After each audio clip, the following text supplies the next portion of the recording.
Got that pan for you. Yeah. You were looking forward to that movie. I was. Why weren't you there then? Because the shit was on Saturday at 11 o'clock. Oh, that's right. Laziness. So you know something?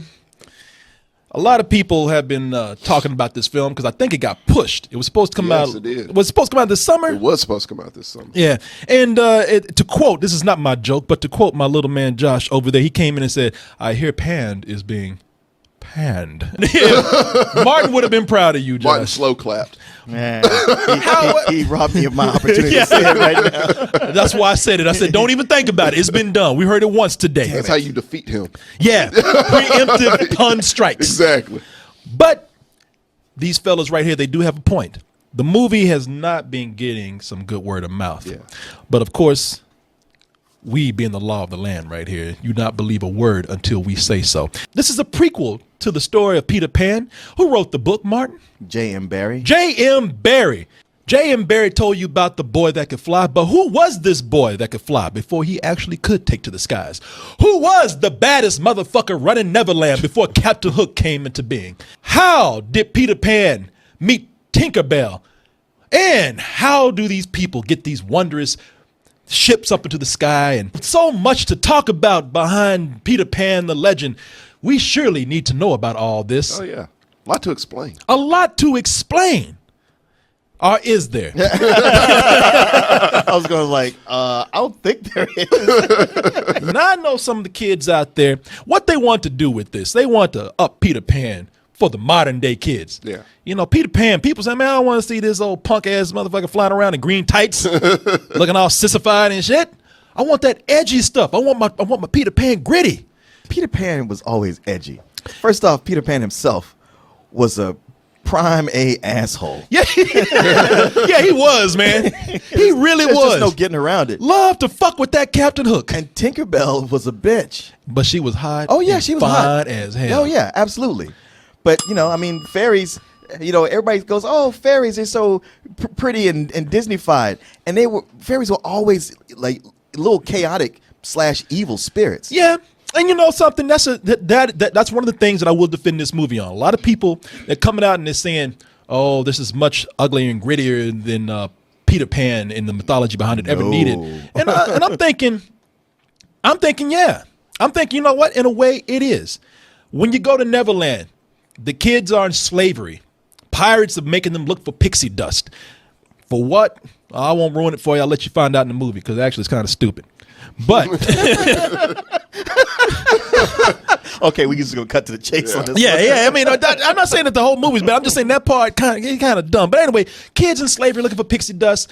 They're even killing kids, making them walk the plank if they cross the Captain Blackbeard. Now, let me just say this: I don't think that there's anything wrong with trying to do an edgy version of Peter Pan. I don't think there's wrong with making a darker version of it. I think that these are people coming in trying to do a reimagining of this. So don't take this. Yeah, don't take this as this is supposed to be the Peter Pan that we're supposed to know. Take this as an alternate world Peter Pan. But I will say this. Even if you're not into Peter Pan and you don't care about this, as most people who go see it won't, people don't read this shit. You're wrong. Okay, I'm wrong. I talked to so many people who I wouldn't even think anything about it, who just felt they had to tell me themselves, hey, that cartoon, that's my Peter Pan. I don't need this. Okay. I don't want this. Woo, well, then this movie's kind of in trouble. Regardless of what you're thinking, one of the things that we have here that is kind of fun is Blackbeard. You have Hugh Jackman coming in and having a blast with this role right here. It's way over the top. That's what he loves. That's what he loves to do. He's a Broadway guy. Yeah. He's a Broadway guy? Wow, that looked like that was Broadway right there. He's a Broadway guy. I'm super. Thanks for asking. All things considered, I couldn't be better, I must say. I mean, he is so into this role. If it was anybody else and it was just a job, we'd be like, God damn, man, come down a little bit. But the secret to being over the top, and even to a certain extent overacting with your role, is to just be fully immersed in it. You gotta own it. And own it and loving it. Sweet, gentle children, you who weep molten pearls of innocent tears, dry them, dear nymphs. For I have sprung you from life's cruel dungeon, and hereby grant you liberty.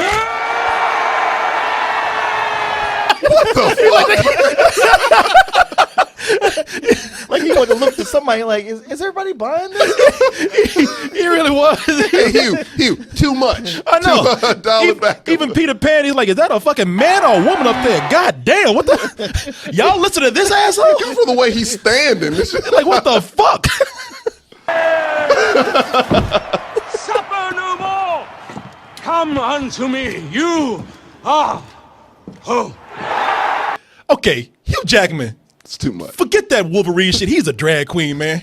He would like to be. Yeah, you man, tell me, this motherfucker walks around the house dressed like this. Liberace, I'm free. But that's the thing. That's what makes him a good actor, is that he is willing to just put it all out there, to have no inhibitions, to take whatever the role is. I see him loving this role because this is Hugh Jackman getting to be Hugh Jackman. Yeah. He's like, finally, I can be me.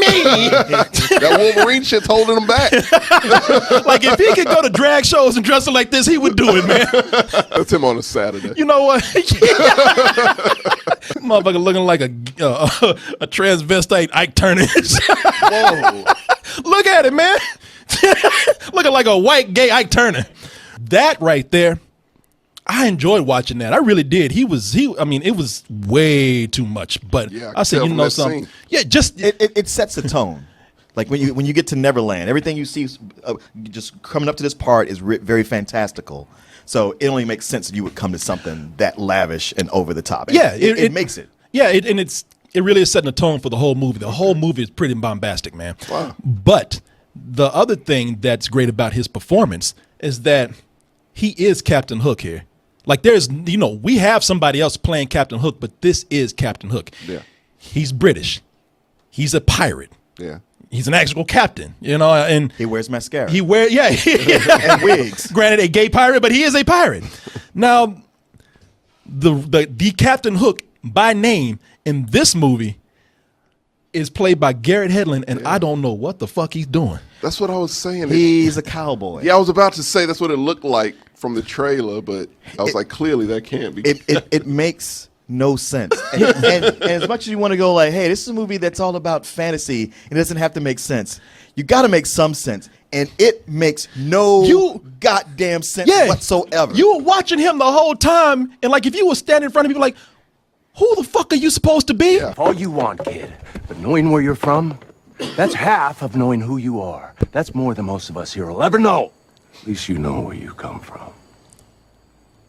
Born to a warrior, heir to a prince. And meanwhile, we're like, where are you coming from? Yeah, exactly. This fool right He was here. just- he said if you Jimmy Stewart look one at minute this, and- I know. If you watch his performance, seriously, he's doing the whole thing like he just had back surgery. Like he does he spends half the movie with his ass sticking out, all limped over Head and everything, tilted. head tilted. Yeah. He's like a 90-year-old Jack Nicholson playing Indiana Jones. Hey, kid, can you help an old adventurer across the street? My back is hurting. Who has Parkinson's disease. 'Cause he's shaking the whole time he's talking.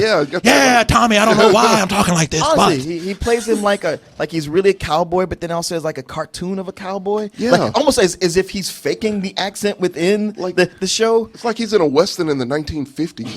But the weird thing, like he's such a very American cowboy here. They're setting this up for other movies. Whether that happen or not, I don't know. But I don't want this Captain Hook walking around. I'm gonna get you, Peter. Is he John Wayne? Honestly, man, it's like you go like, okay, I understand that this isn't necessarily my Peter Pan. Right. But if it is to be some sort of Peter Pan, you can't get a cowboy to be any kind of Captain Hook that you know. I mean, he's changing his performance. That's one time he's Han Solo and shit. Another part, he's Han Solo a lot. I'm not bullshitting, man. Hey, kid, I like your spunk. It's like, who the fuck are you supposed to be, man? Please, just shut the fuck up. Sit over there. Or should I say in your like, shut the fuck up? Now do you understand? You did a little William Shatner there. So did he. That's what I'm saying. I'm seeing all of that. Just hang around in case they might do a Tron sequel or something. Yeah. And that ain't happening either. Well, let him wait. Because now he'll be training. I'm Tron. No, you're not.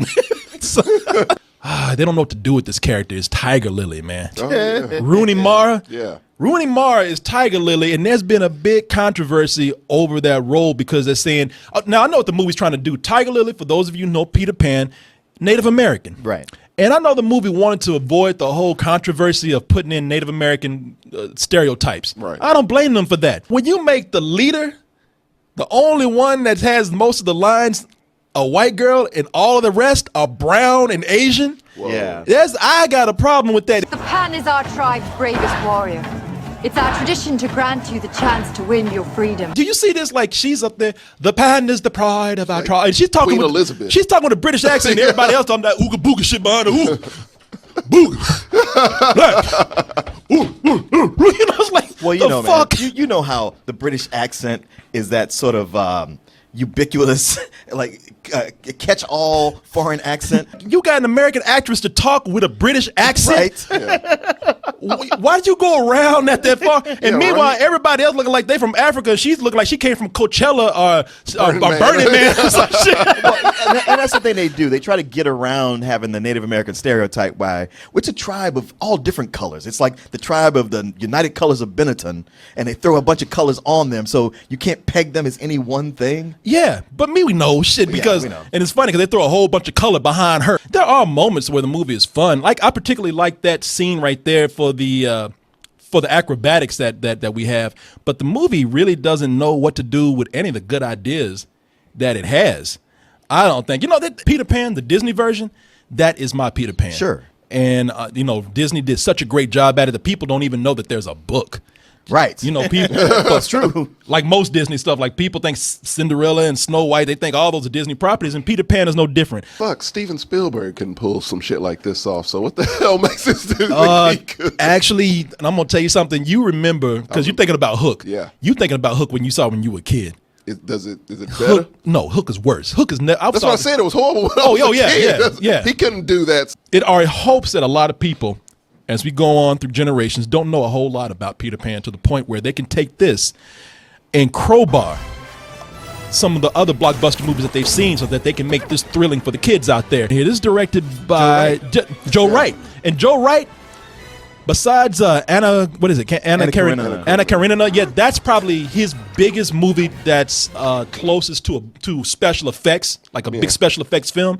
I give this movie credit for him being able to handle some scenes because it's beautiful, man. The opening of the movie's great. Yeah. Even the climax at the end is great to look at, but this is a film that suffers from being buried under all of its special effects to the point where they don't know what the fuck to do with their story. I really saw this movie divided clearly into thirds. And that first third, the opening, where they show, Peter and his friend in the orphanage, all that stuff, I was digging that. I was like, I like this reimagining they're doing. And when the pirates take them away and they fly off in the clouds, that was beautiful. I was like, man, I you know what? I said this is unnecessary, but I like the way this is going. Where are they going to take me? They get to Neverland. You see Blackbeard. Now, when they all come out and sing Smells Like Teen Spirit, I was like, yeah, okay, and that's when we enter the second third where it's going. It's doing some.